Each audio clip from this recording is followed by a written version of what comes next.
There's always this fog of mystery around the paycheck of an architect as we see them living luxurious lives in movies while real-life architects are sometimes struggling to make ends meet. Some of you may have joined this profession in hopes of making some big bucks. Hi, I'm Zoe and welcome back to my channel. So today I will be clearing these guesses once and for all in this transparent video where we'll be discussing the average salaries of different architectural positions according to region as stated by the REBA Salary Guide 2022.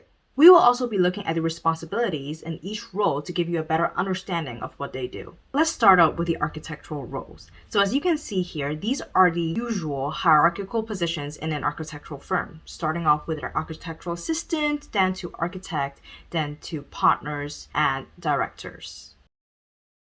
An architectural assistant is an entry-level position in architecture and they work under the supervision of a qualified architect, and they're also involved in a wide range of design processes. Their responsibilities include doing research, drawing up drawings and models, drawing up reports, and also meeting clients, etc. So second, we have an architect. So an architect is a qualified professional who is in charge of the designing process and they oversee the designing process and also the construction process. They have completed a degree in architecture and also have completed a period of professional training. Their responsibilities include designing buildings that are aesthetically pleasing but also safe to reside in. They are also responsible for producing detailed specification drawings and liaising with clients and other professionals, contractors, and also overseeing and managing the construction process. So the third one, we have an associate position. So an associate position in an architectural firm is a senior level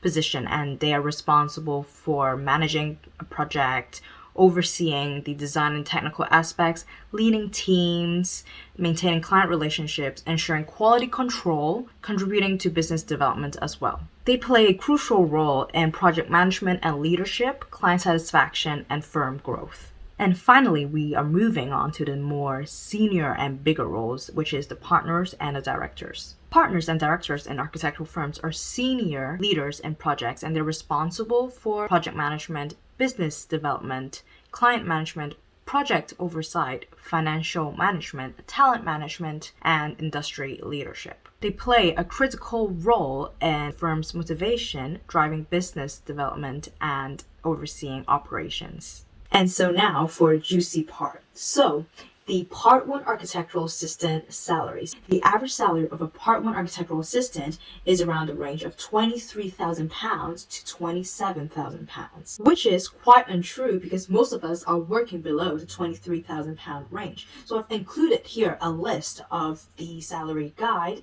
according to region in the UK, and you would see that this range is the major city regions, and with tax and everything, that is actually quite brutal. And now the second category, which is the Part 2 architectural assistant's salary. This is a range between £28,000 to £33,000 per year, which is relatively more accurate range than the Part 1 architectural assistant one. So there are always exceptions, as in there might be a higher salary or a lower salary than this range, but I've included the regional salary guide for your reference too. So for the third category and the fourth category, they have actually split it into two separate categories. So for architects, they can categorize them as architects with 1 to 4 years of experience and architects with more than 5 years of experience. So if we're talking about architects with 1 to 4 years of experience, the range will be around £38,000 to £46,000, which is quite untrue because if you look at this regional salary guide, this range is actually in major cities like London. The usual range is around £30,000 and you slowly work your way up instead of just getting 40,000 plus salary right off the bat. Now, this amount may be disappointing to some of you, if not most of you, because in order to reach this amount, which is to become a qualified architect, it takes up to 7 to 8 years, which is a lot of work. And compared to other professions, this might not pay as well, so it might be disappointing and might not be worth it for some of you. Now, moving on to the fourth category, which is architects with more than 5 years of experience. This is a range between £47,000 to £60,000, which is very untrue because the usual range should be around £40,000 and you work your way up. And if we look at the regional salary guide, most of them don't even hit the 40K mark, which is very discouraging for some of you, because if you have over 5 years of experience as an architect, means that you have been in the industry for around 15 years. And just barely hitting the 40K mark in 15 years may be deal breaker for a lot of you. So with tax and everything involved, the remaining money that you have is not actually that much. Moving on to the final category, which is the associate, partner, or director level salary. So this is basically the highest earning positions or the most senior levels within the hierarchy of an architectural firm.